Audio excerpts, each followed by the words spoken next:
आणि यानंतर आपल्या चर्चेकडे वळूया। ऑपरेशन सिंदूर नंतर देशभरात कोम्बिंग ऑपरेशन सुरू आहे आणि त्यात पाकिस्तानने फेकलेल्या जाळ्यात अडकलेले बरेच मासे सुरक्षा यंत्रणांच्या हाताला लागतात।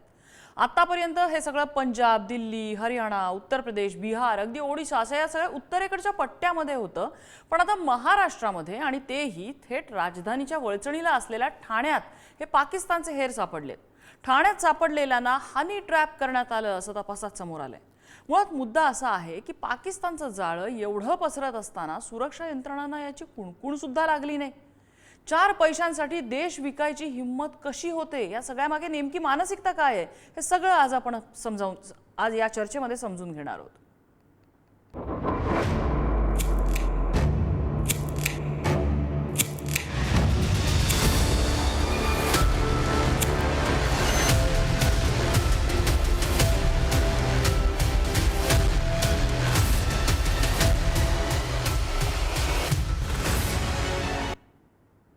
आणि या चर्चेत आपल्यासोबत सहभागी होत आहेत निवृत्त IPS अधिकारी सुधाकर सुराडकर सर, ब्रिगेडियर सुधीर सावंत आपल्यासोबत आहेत, निवृत्त लष्करी अधिकारी आहेत ते, आणि डॉक्टर राजेंद्र बर्वे जे मानसोपचार तज्ज्ञ आहेत तेही या चर्चेमध्ये सहभागी होत आहेत। मी सुरुवातीला सुराडकर सरांकडे जाईन।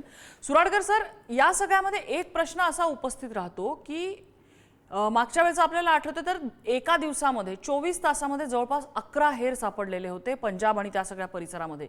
इथे आपल्याकडे ठाण्यामध्ये एका मोठ्या कंपनीमध्ये असलेला माणूस जो नेव्हीच्या प्रिमाइसिसमध्ये जाऊन तिथला इंटेलिजन्स गोळा करतो, जहाजाची माहिती पुरवतो, त्याचे इमेजेस पुरवतो, आपल्या सुरक्षा यंत्रणा एवढं सगळं होईपर्यंत, पाकिस्तानचं जाळं पसरेपर्यंत, त्यांनी छोटे छोटे मासे गळाला लावेपर्यंत त्यांच्यापर्यंत कुणकुण सुद्धा पोहोचत नाही याची।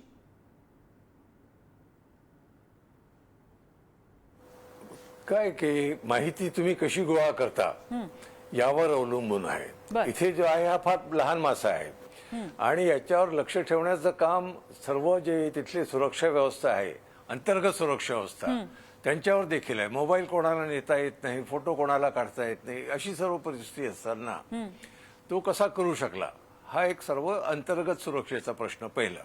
खरं। दुसरं, बाहेरच्या लोकांना अशी माहिती काय येते, तर यामध्ये मुख्यत्वे एक तर स्वार्थ आहे आणि दुसरी भीती आहे। कारण अशा ट्रॅप केल्यानंतर वास्तविक अशा माणसाला भिण्याचं काही कारण नाही, कारण असं ट्रॅप करणारे कधीही माहिती उघड करणार नाहीत। आणि जसं एक गोष्टी सांगण्यात आली होती की एका KGBच्या माणसाला CIAने पकडलं, फोटो काढले त्याचे, तर त्यांनी काय म्हणावं की त्यांनी म्हटलं माझ्या बायकोला तुम्ही जे फोटो पाठवताय तिला असं तुम्ही पाठवते माहीत होऊ दे, तर तिला वाटेल मीच पाठवलेत। तर भिण्याचं काही कारण नाही। तर हे जे भिणारी मंडळी आहेत पण यांना फक्त शारीरिक सुख मिळतं असंच नाही, पैसाही मिळतो। तर हे जे सापडलेले लोक आहेत, मी हे म्हणेल की यांची मानसिकताच अशी आहे की ते सहज त्यात सापडू शकतात आणि सापडल्यानंतर त्यांना बाहेर पडणं अवघड होऊन बसतं आणि ते निघू शकत नाही। हो, मला ब्रिगेडियर सावंत यांच्याकडे जायचंय। ब्रिगेडियर सावंत, हा हनी ट्रॅप हा इतका घट्ट विळखा कसा बसतो? म्हणजे आपल्याला आठवत असेल गेल्या वर्षी किंवा त्या आधीचं प्रकरण थोडंसं DRDO मधल्या कुरुलकर नावाच्या अधिकाऱ्याला असंच हनी ट्रॅपमध्ये अडकवलेलं होतं, ज्यांना पकडण्यात आलं। ते सगळं प्रकरण आपल्या नजरेसमोर आहे। आता हा एक ज्युनियर असिस्टंट, ज्युनियर इंजिनियर पदावरचा माणूस हा नौदलाच्या बेसमध्ये जाऊन तिथे हेरगिरी करतो, तिथल्या जहाजाची ड्रॉइंग्स तो स्वतः बनवतो, आणि ते सुद्धा कशाच्या जोराखाली, कशाच्या धाकाखाली, तर हनी ट्रॅप।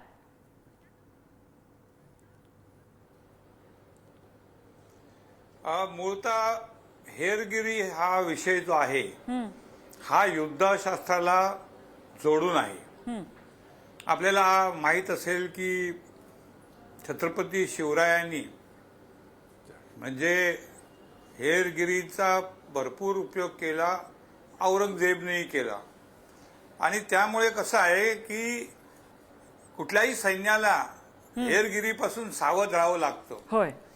आणि हेरगिरीमध्ये सर्वात मोठं हत्यार हा हनी ट्रॅप आहे की महिलांना वश करायचं, त्यांना अडचणीत असलेल्या महिलांना पकडायचं आणि त्यांना हेरगिरी करायला लावायचं। आता तुम्हाला माहित आहे की एक महिला ज्योती मल्होत्रा नावाची प्रकरणामध्ये पकडली गेली।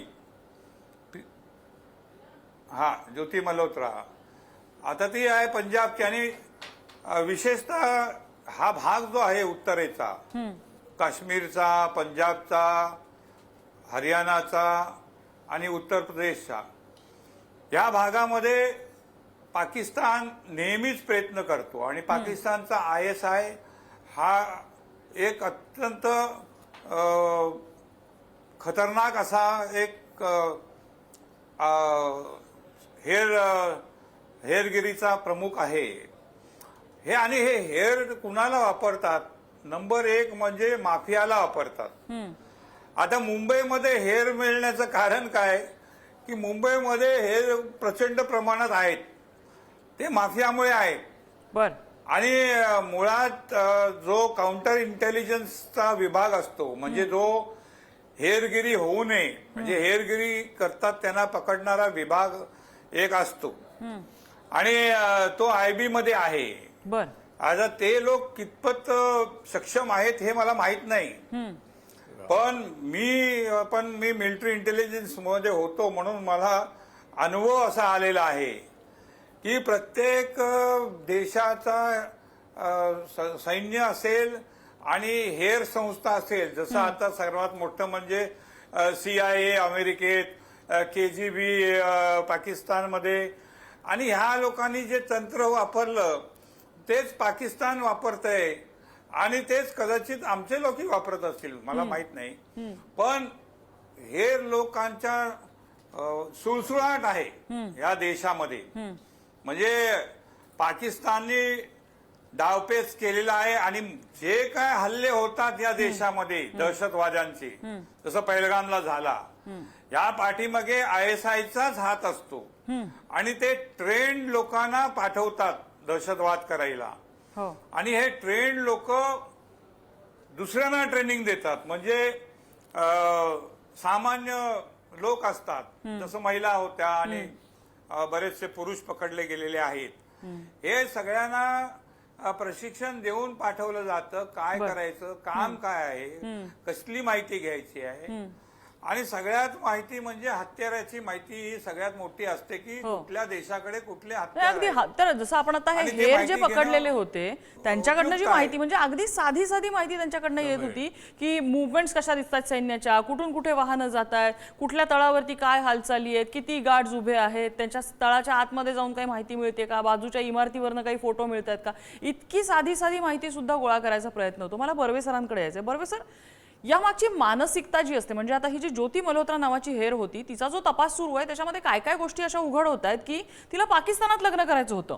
तिचा तो बॉयफ्रेंड पाकिस्तानी कोण जो होता ज्याने तिला हनी ट्रॅप केलेलं होतं, ती बाली वगैरे फिरून आलेली होती, त्याच्याच मदतीने ती पाकिस्तानात फिरून आली, चीनमध्ये फिरून आली, बांगलादेशात फिरून आली, तिच्या आजूबाजूला गनमॅन वगैरे असतील.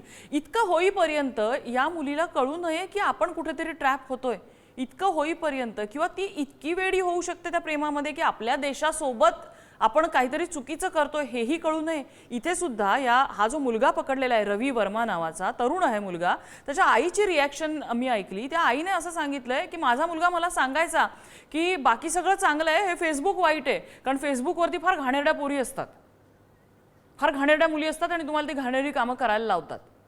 ही त्याच्या आईची रिॲक्शन आहे. कदाचित त्याची आई अशिक्षित असेल, तिला कळलं नसेल आपल्या मुलासोबत काय झालेलं, पण त्याला कळत होतं आपल्यासोबत काय होतंय. ही मानसिकता कशी ओळखायची, ही काय आहे, कसे ट्रॅप होतात हे लोक? हनी ट्रॅप कसा करायचा हे एक मोठं मानसशास्त्र आहे. बघा, आपण जे निर्णय घेत असतो ते निर्णय घेताना 2 गोष्टी अत्यंत महत्वाच्या असतात. एक म्हणजे आपली विवेकबुद्धी, आपलं तर्कशास्त्र, आपली समज, आपली सचत विवेक, ही एक निर्णय घेण्याची एक अत्यंत महत्वाची शक्ती असते. आणि त्याच्यावरती मात करू शकणारी अशी दुसरी आपली मनाची किंवा आपल्या मेंदूची एक अवस्था असते किंवा मेंदूची एक स्ट्रक्चर असतं ज्याला आम्ही लिंबिक कॉर्टेक्स असं म्हणतो. लिंबिक कॉर्टेक्स म्हणजे जी आपल्या भावनांना ओळखून पूर्णपणे भावनांवरती ती नियमन करत असते, कंट्रोल ठेवत असते. याचा अर्थ असा आहे की हनी ट्रॅप होत असताना या व्यक्तींची जी मानसिक अवस्था असते त्याच्यामध्ये 2 गोष्टी महत्वाच्या असतात. एक म्हणजे कमालीची आसक्ती निर्माण होते, बर, प्रेमाची आसक्ती, लैंगिक आसक्ती, प्रसिद्धीची आसक्ती, पैशाची आसक्ती, ही आसक्ती इतकी प्रचंड असते की त्यामुळे आपला सतत विवेक बुद्धी काम करण्याचं संपून जातं. इतकी ती आसक्ती प्रचंड असते. म्हणजे सुरुवातीला हनी ट्रॅपमध्ये त्या व्यक्तीच्या मनामध्ये कमालीची आसक्ती निर्माण करायची. त्याच्यासाठी काही आता मेडिकेशन आसक्ती निर्माण औषधं करण्याचे सुद्धा दोन असतात असं ट्रॅप करण्यासाठी? सर सॉरी मी तुम्हाला मध्ये इंटरप्ट केलं, पण काही औषधं वापरली जाऊ शकतात अशा केसमध्ये? नाहीये. मी पुढे बोलू का? हा बोला. माझा फक्त दरम्यानच प्रश्न होता की अशा कंडिशन्स कंट्रोल करण्यासाठी, माइंड कंट्रोलसाठी काही औषधं वापरली जाऊ शकतात का? सायकियाट्रिक काही ड्रग असतात का? मी सांगतो. दोन प्रकार असतात. एक म्हणजे त्या व्यक्तीची अशी मानसिक अवस्था करण्याकरता औषधांचा वापर करण्यात येतो. बर. औषधं कशी की ज्याच्यामुळे गुंगी येते, ज्याच्यामुळे आपली लैंगिक आसक्ती वाढते किंवा आपण लैंगिक आसक्तीला बळी पडतोय याचेही भान राहत नाही. म्हणजे एक औषधाच्या किंवा केमिकलच्या मदतीने तुमच्या मनावरती असा परिणाम केला जातो की या व्यक्तीशिवाय मला काही तरुणोपाय नाही, ही व्यक्तीच माझं संपूर्ण आयुष्य आहे, ही व्यक्तीच मला सगळं देत असते. म्हणजे आपण पूर्णपणे त्या व्यक्तीच्या आहारी जातो. म्हणजे आपल्या भावना आपल्या हातात राहत नाही, आपली विवेकबुद्धी संपून जाते. हा एक प्रकार आहे जो केमिकलच्या मदतीने केला जातो. थांबा, आता मी दुसरा प्रकार सांगतो. तो असा आहे की ज्याला आपण मराठीमध्ये म्हणतो उंदीर मांजराचा खेळ. याच्यामध्ये एखाद्या व्यक्तीने आपल्यावरती, आपण हिंदीमध्ये म्हणतो की डोरे डालना, की त्या व्यक्तीने आपल्यावरती असं एक मोहाचं, प्रेमाचं, आसक्तीचं, लैंगिक समाधानाचं असं काही नाटक रचलं जातं की आपण त्याच्यात अडकतो. दुसरी स्टेप अशी असते की अशाच वेळेला ती व्यक्ती आपल्यापासून थोडी दूर जाते आणि बघत असते की खरोखरच ही व्यक्ती आपल्याला वश झाली आहे का. आणि जेव्हा लक्षात येतं की ही व्यक्ती वश झालेली आहे, तेव्हा त्या व्यक्तीचा उंदीर मांजराचा खेळ सुरू होतो. आणि आसक्तीच्या बरोबर आणखी एक महत्वाची भावना त्याच्यामध्ये निर्माण केली जाते, ती म्हणजे भीतीची. म्हणजे आता ही व्यक्ती मला सोडून जाईल, काही करून ही व्यक्ती माझ्यावर असलीच पाहिजे, कारण ही व्यक्ती मला सगळ्या प्रकारचा आनंद देते आहे, मला पैसे मिळत आहेत, मला लैंगिक समाधान मिळत आहे, मला माझी इच्छा आहे ते सगळ्या पूर्ण केल्या जात आहेत. आता या इच्छा माझ्या पूर्ण होणार नाहीत, या गोष्टीची भीती वाटते. आणि नंतर पूर्णपणे आहारी गेल्यानंतर त्या व्यक्तीला त्याच्या प्राणाची भीती देखील दाखवली जाते. किंवा तुमची वाईट प्रसिद्धी होईल, तुम्ही जगातनं उठणार, तुमचं कुटुंब तुमच्यापासून तुटून जाणार, तुमची 4 लोकात छिथू होणार, अशी पण भीती घालण्यात येते. म्हणजे माणसाच्या ज्या बेसिक भावना आहेत, भीती आणि आसक्ती, याच्यावरती मात करूनच हनी ट्रॅप केला जात असतो. आणि मग त्या हनी ट्रॅपमध्ये आपण काय करतोय, काय सांगतोय हे कळतच नाही. प्रकारे गुंगवणं, अशा प्रकारे एखादी वल्नरेबल, जी व्यक्ती भीती किंवा आसक्तीला बळी पडू शकेल, याचा पण अभ्यास केला जातो. की ज्या व्यक्तीमध्ये आत्मविश्वास कमी आहे, ज्या व्यक्तीवरती फारसं कोणी प्रेम करत नाही, तिच्यावरती कोणी लक्ष देत नाही, कारण तिला फार लक्ष दिलेलं आवडतं, अशा व्यक्तींना तुम्ही त्या समोरची व्यक्ती पकडत असते. म्हणजे त्या व्यक्तीची एक इनर भूक असते की मला कोणी स्वीकारावं, माझ्यावर प्रेम करावं, मला मोठं मानावं, मला फिरवावं, मला माझं खूप कौतुक करावं अशी. आणि ते मिळालेलं नसतं, त्यामुळे त्या व्यक्तीची अशी ओढ होते की कोणी जे मला देईल तो माझा. त्यामुळे अशा व्यक्तींना, स्त्रियांना किंवा पुरुषांना देखील अशा प्रकारे त्याच्यामध्ये गुंगवलं जातं. याच्यामध्ये दोन्ही पुरुष आणि स्त्रिया दोन्ही असतात, पण स्त्रिया पुरुषांना अशा प्रकारे भारावून टाकतात, गुंगवून टाकतात. आणि मग त्यांच्याकडनं तुम्ही सांगाल ती माहिती, तुम्ही विचाराल ती माहिती माणसं द्यायला तयार होतात, तुम्ही सांगाल ते माणसं ती करायला तयार होत असतात. आता ही गोष्ट खूप महत्वाची आहे. हा सायकोलॉजिकल खेळ आहे ना, तो खेळला जात असतो. आणि हा खेळला जाणं, हे खेळवणं, ह्याच्यामध्ये मोठं एक्सपर्टाईज आहे. ते आपल्याला वाटतं की अरे काही यांनी फसवाफसवी केली, पण त्याच्या मागे पुष्कळसा अभ्यास असतो, रिसर्च असतो, केमिकलनी कसा बदल करता येतो ह्याच्यावरती अमेरिकेतल्या CIAने प्रचंड मोठा अभ्यास केलाय, रिसर्च केलाय, त्याच्यावरती पेपर्स आहेत. आणि आपल्याला कळतं की कसं पटकन माणसाला काही सेकंदामध्ये गुंगवून टाकता येतं. तर हे मोठं हेरगिरीमधलं हे अत्यंत मोठं शास्त्र म्हणजे वाईट अर्थाने शास्त्रापेक्षा आपण त्याला शस्त्र म्हटलं पाहिजे हेरगिरीमधलं. सर मी येते पुन्हा आपल्याकडे, कारण हा हनी ट्रॅप तोडण्यासाठी पण काहीतरी असेल, ते काय असू शकतं हे तुमच्याकडनं जाणून घेणार आहे. मी पुन्हा एकदा सुराडकर सरांकडे. सुराडकर सर, लांबून आपण जेव्हा बघत होतो की बापरे आपल्या देशावरती हल्ला होतोय, काहीतरी गंभीर होतोय, आता असं होतंय की आपल्या घराच्या बाहेर हे सगळे प्रकार घडतायत. कदाचित आपल्या शेजारी सुद्धा असेल, मुंबईच्या शेजारी ठाण्यामध्ये घडतंय, राजधानीच्या वळचणीला असे प्रकार घडतायत. किती गंभीर आहे हे आणि कशा प्रकारे त्याच्यावरती सुरक्षा यंत्रणांना काम करावं लागेल? यामध्ये जसं बर्वे साहेबांनी फार सुंदर विश्लेषण केलेलं आहे. आसक्ती आणि भीती दोन्हीचा कसा समन्वय होतो आणि मिश्रण आहे हे सर्व दिसतंय. आता इथे जे अशा आपल्या ज्या अगदी चांगल्या संस्था आहेत, जसं भाभा ॲटॉमिक एनर्जी घ्या किंवा जेवढे येतं नौदल घ्या, सर्व ठिकाणी दोन तऱ्हेचे लोक कामं करतात. एक तर तिथे जे सैन्य दलातले लोक आहेत आणि सिव्हिलियन पण काम करतात. आता हे जे सिव्हिलियन काम करतात, हा वर्मा ऑब्व्हियसली सिव्हिलियन आहे.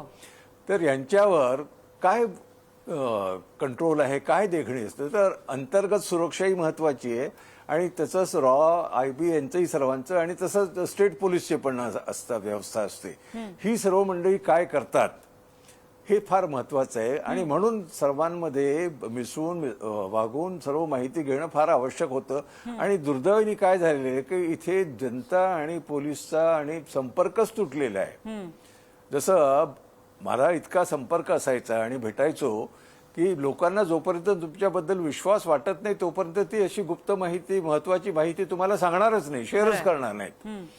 तर यामध्ये पोलिसांना देखील पुढाकार घ्यावा लागेल आणि जेवढी आपले IB वगैरे सर्वांना जे आहे हे वर्तमानपत्र वाचून आणि बातम्या पाहून तिथून जर तुम्ही इंटेलिजन्स गोळा करत असाल, जसं मी बघितलेलं आहे, काही लोक ज्याचं इंटेलिजन्स गोळा करतात म्हणजे काय, सर्व पेपर वगैरे वाचून पडतात तीच बातमी नेऊन सांगतात. याला मी इंटेलिजन्स गोळा करणं म्हणणार नाही. सर्वात महत्वाचं इंटेलिजन्स एजन्सीचा जनसंपर्क किती आहे, त्यांच्यावर विश्वास किती आहे आणि त्यांना माहिती देणारे कोण आहेत, तर हे माहिती देणाऱ्यांचं जाळं पण तुम्हाला मिळावं लागेल. जसं मुंबईबद्दल नेहमी म्हणतात ना की खबरे असतात, खबऱ्यांकडनं माहिती मिळते वगैरे. तर हे जाळं निर्माण करणं फार आवश्यक आहे, हे फार आवश्यक आहे.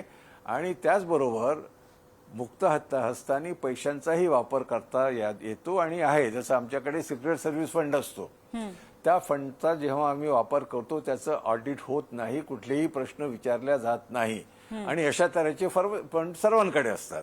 ही जी मंडळी करतात आणि प्रत्येक देश हे करत असतो. असं नाही की पाकिस्तान आपल्याकडे करतंय, आपणही तिकडे करतो. असा एकही देश नाही जो याचा वापर करत नाही. तुम्ही आपण जर मागे गेलो तर चाणक्य नीती म्हणतो, त्यात पण याचा बद्दल उल्लेख आहे. तर हे काही नवीन नाहीये, नेहमी होत राहिलेलं आहे, याच्या पुढेही होत राहील. जागरूक राहणं महत्वाचं आहे आणि इथे म्हणून सर्वांचाच रोल येतो. आता ते मुलाच्या ज्याच्या आईने बघितलं, मित्रांनी बघितलं असेल, इतरांनी बघितलं असेल, काय केलं तर इटर्नल व्हिजिलन्स. आणि व्हिजिलन्स म्हणजे सर्वांनीच आपण राहायला पाहिजे. आपल्याला कोणालाही काही लक्षात आलं तर ते संबंधितांकडे पोहोचवलं पाहिजे आणि त्यांनी ही अशी आलेली बातमी फार गांभीर्याने घेतली पाहिजे, दुर्लक्ष करता कामा नये. अगदी. मला ब्रिगेडियर साहेबांना विचारायचं आहे. ब्रिगेडियर सावंत, एक गोष्ट आपल्याला लक्षात घेतली पाहिजे की सोशल मीडिया आल्यामुळे बऱ्याच गोष्टींच्या व्याख्या बदललेल्या आहेत, किंबहुना हनी ट्रॅप करण्याचे प्रकार सुद्धा त्यातून बदललेले आहेत. ज्या अशा ग्रासरूट लेवलला हेरगिरी केली जाते अशा गोष्टींची, त्याच्याही व्याख्या, त्याचेही प्रकार बदलले आहेत. जसं ज्योती मल्होत्राच्या केसमध्ये ती ट्रॅव्हल ब्लॉगर होती आणि तिचे जे ब्लॉग्स होते ते ब्लॉग्स माहिती पुरवण्याचा स्रोत होता. म्हणजे ती राजरोसपणे धडधडीत दिवसा उजेडी जे काम करत होती ते हेरगिरीचं काम होतं. हे कदाचित कुणाच्या लक्षात आलेलं नव्हतं. ह्या बदलत्या परिस्थितीकडे कसं बघायचं, त्याला कसं टॅकल करता येईल, आपल्याला किती व्हिजिलंट असलं पाहिजे? मूळतः कसं आहे की हेरगिरी हे एक हत्यार आहे आणि शत्रूविरुद्ध वापरायचं हत्यार आहे. त्याची एक यंत्रणा असते पूर्ण प्रत्येक देशामध्ये. जसं आपल्याकडे आहे ते बाहेरचा माहिती घेण्यासाठी वापरलं जातं. IB आहे ते अंतर्गत आपल्या माहिती लोकांना मिळू नये यासाठी काउंटर इंटेलिजन्स त्याला म्हणतात. त्याच्यासाठी आहे मिलिटरी इंटेलिजन्स आहे, ते मिलिटरीशी संबंधित जे व्यवस्था असतात त्याच्यामध्ये काम करत असतं. काम दोन्ही देश करत असतात आणि मोठ्या प्रमाणात काम होतं. त्यात ऍडिशनल एक गोष्ट आलेली आहे सर्वात महत्वाची, म्हणजे ती म्हणजे ड्रग ट्रॅफिकिंग. पूर्ण जगामध्ये ड्रग ट्रॅफिकर प्रचंड प्रमाणात निर्माण झालेले आहेत. पाकिस्तानचं ते एक हत्यारच आहे. अनेक लोक आता दाऊद इब्राहिम असेल किंवा त्याच्याबरोबर आता हाफिज सय्यद वगैरे ही मंडळी असतील, ही सर्व ड्रग ट्रॅफिकिंग मध्ये आहेत. आणि हा ड्रग ट्रॅफिकिंगचा उपयोग सैन्याविरोधात होतो. बर. म्हणजे आता तुम्ही भारतात बघितलं, काश्मीरमध्ये आपण जम्मू पासून जायला सुरुवात करतो, मध्ये रामबन आहे, मग श्रीनगर आहे, हे सगळे कॅम्प्स आहेत सैनिकांचे. ह्या सर्व भोवती पाकिस्तानी हेरानी मोठे मोठे लोकांना पकडून ठेवलेला आहे. बर. हनी ट्रॅप त्यातूनच होतो. म्हणजे सुरुवातीला काय ओळखी करून घेतात आणि मग ड्रग्सचा वापर होतो.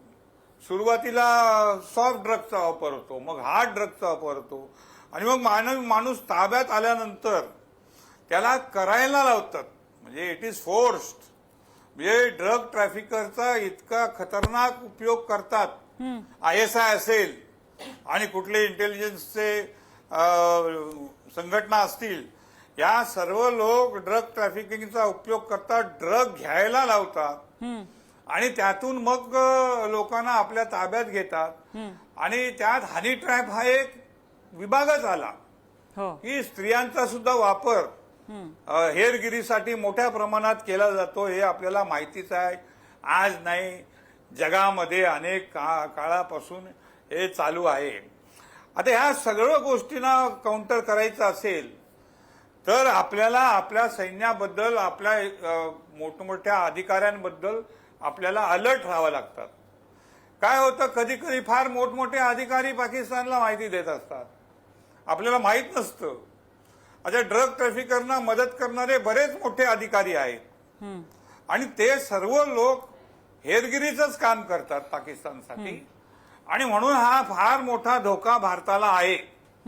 आता पहलगामवर हल्ला झाला, 4 दहशतवाद्यांनी केला, पण या 4 दहशतवाद्यांच्या पाठीमागे प्रचंड प्रमाणात सैन्य आहे ना. दुसरं हेरांचं सैन्य आहे. हे येतात आणि जातात. आता नाही, तुम्ही म्हणताय ते सर बरोबर आहे अगदी की सिस्टीम मध्ये जर हे पेनिट्रेट झालेलं असेल तर आपल्याला त्याला काउंटर मॉनिटर करणं हा एकमेव उपाय आपल्या हातात असू शकतो. बर्वे सर, ही मानसिकता जी असते कुठेतरी ना, हे हनी ट्रॅप कदाचित हा जो विक्टिम असेल, स्त्री असेल, पुरुष असेल, त्यांना कळत असेल एका पॉइंटला, सर्टन पॉइंटला की आपला वापर होतोय, पण त्यांची हिंमत होत नसेल ते तोडण्याची. किंवा कदाचित तुम्ही जसं म्हणताय की ड्रग ॲडिक्ट वगैरे सारखी जर केस असेल तर त्यांना ते व्यसन तुटणं सुद्धा अवघड होऊन बसत असेल. अशा केसमध्ये ते कसं तोडता येईल, हे विशेष सर्कल कसं तोडता येईल? महत्वाची गोष्ट काय आहे की आता आपण ड्रगच्या विषयी आपण बोलतोय. प्रत्येक ड्रग ट्रॅफिकर हा ड्रग ॲडिक्टच असतो. बर. कारण प्रत्येक वेळेला ड्रग, कोणत्याही प्रकारचा अंमली पदार्थ जेव्हा मी सेवन करत असतो त्याची किंमत इतकी वाढत जात असते की ती मला परवडत नाही. त्यामुळे मला ड्रग ट्रॅफिकिंग करावंच लागतं, त्याच्याशिवाय माझं भागतच नाही. अशा प्रकारे ड्रग ट्रॅफिकर्सचं मोठं जाळं विणलं जात असतं. आणि या जाळ्यामध्ये वल्नरेबल लोक आहेत जे पेरिफेरल असतात. आता आपण जे बोलतो की ज्यांना कोणी महत्व दिलेलं नाहीये, ज्याला कोणी विचारत नाहीये किंवा ज्याची काहीतरी कमतरता आहे, आत्मविश्वास कमी, अशा लोकांना पकडलं जातं आणि त्यांच्याकडनं गोड बोलून, त्यांना भुलवून, त्यांना ड्रग्स देऊन, त्यांच्याशी बोलून या सगळ्या गोष्टी केल्या जात असतात. म्हणजे एक महत्वाची गोष्ट अशी आहे की हेरगिरी करण्याच्या आधी कोणाला हेर करता येईल, कोणाला हनी ट्रॅप करता येईल हे शोधणाऱ्यांची पण एक मोठी संघटना असते की जे समाजामध्ये डोळे उघडे ठेवून बघत असतात की या व्यक्तीकडे माहिती आहे आणि या व्यक्तीला पकडता येईल.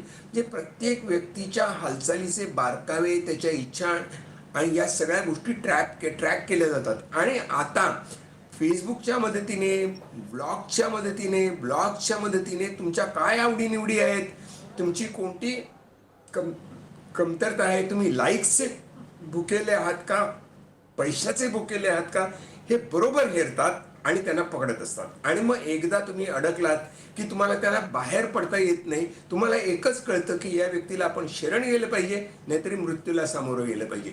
अशी अत्यंत भयानक अवस्था या व्यक्तीची करून ठेवली जाते. आणि मग तो हनी ट्रॅप असतो, ड्रग ट्रॅप असतो, काही असो, पण ती त्या माणसाची जी मानसिक कंडिशन आहे ती अशी मुद्दाम केली जाते, फिरवली जाते. मी म्हटलं त्याप्रमाणे अशा प्रकारे कसं लोकांना खेळवायचं आणि खिळवून ठेवायचं आपल्यामध्ये, हे एक महत्त्वाची गोष्ट आहे. आणखी एक महत्त्वाचा मुद्दा, छोटासा मुद्दा आहे, ज्याला स्टॉकहोम सिंड्रोम म्हणतात. तो डायरेक्टली हेरगिरीमध्ये येत नाही, परंतु स्टॉकहोम सिंड्रोममध्ये कसं होतं की एकदा तुम्ही ट्रॅपमध्ये आलात की तुम्हाला कळलं की ही व्यक्ती, या व्यक्तीशिवाय आपण अडून राहणार, मग ती व्यक्ती तुम्हाला इंडॉक्ट्रिनेट करायला सुरुवात करते की तू करतेस, कारण त्याची भीती असते की आपण चुकीचं करतोय. मग चांगल्या प्रकारे ब्रेन वॉश केलं जातं, चांगल्या प्रकारे इंडॉक्ट्रिनेट केलं जातं की हे काही नाही, असं काहीतरी, तू देशाच्या विरुद्ध जात नाहीयेस, काही माणसं इनोसंट आहेत त्यांना मारलं, म्हणजे काहीतरी फिलॉसॉफी खोटी नाटी वापरून ती परत परत परत परत पढवून आणि त्याला ड्रग्ज आणि प्रेम आणि आसक्ती याचं व्यसन लावून या गोष्टी केल्या जातात आणि त्यावेळेला ती व्यक्ती पूर्णपणे आहारी जाते. त्याला स्टॉकहोम सिंड्रोम म्हणतात की मला जर कोणी पकडलं, माझ्यावर जर कोणी हल्ला केला, तर हल्ला करणाऱ्या माणसाचं बरोबर आहे असंच मला वाटायला लागतं. इथपर्यंत त्या माणसाला फिरवलं जातं, त्याची मानसिकता वळवली जाते. हे एक मोठं याच्या मागे मोठं नकारात्मक जाळं आहे आणि मानसशास्त्र. हे जाळं तोडण्यासाठी काय करता येईल ही मला वाटतं खरंच तारेवरची कसरत सुरक्षा यंत्रणांसाठी असेल. कारण हे असे ज्या वेळेला हे एजंट सापडतात त्यावेळेला बरेच दिवस त्यांच्यावर लक्ष ठेवलेला असतो. त्यांच्या माध्यमातून कोणी त्यांचा जो म्होरक्या असेल, ज्याने यांना हनी ट्रॅप केलेला आहे, किंवा त्याचे कोणी मोठे अधिकारी असतील, त्यांचे संबंध कुठे खोलवर गेले आहेत, हे सगळंच मॉनिटर करायचा प्रयत्न होत असतो. ज्या वेळेला हे कुठं लक्षात येतं की हा इथे डेड एंड आहे, त्यावेळेला त्या व्यक्तीला ताब्यात घेतलं जातं आणि मग ती गंगा उलटी वाहायला लागते आणि मोठमोठे मासे सुद्धा यामध्ये जाळ्यात येण्याची शक्यता असते. पण एक नक्की आहे की दहशतवाद फक्त सीमेवर नाहीये, तो आपल्या शेजारी सुद्धा असू शकतो. त्यामुळे डोळे उघडे ठेवून आपण प्रत्येकाने या समाजात वावरताना सुद्धा राहिलं पाहिजे. चुकीच्या गोष्टींना बळी न पडणं हे आपल्या हातामध्ये आहे. या देशाचे नागरिक म्हणून, एक व्यक्ती म्हणून, एक जबाबदार नागरिक म्हणून आपल्याला हे करावंच लागेल. चर्चेसाठी आपल्याला Suradkar sir, brigadier Sawant, Barve sir, सगळ्यांनी वेळ दिला. सगळ्यांचे आभार. आजचा धुळा इथे थांबलेला आहे.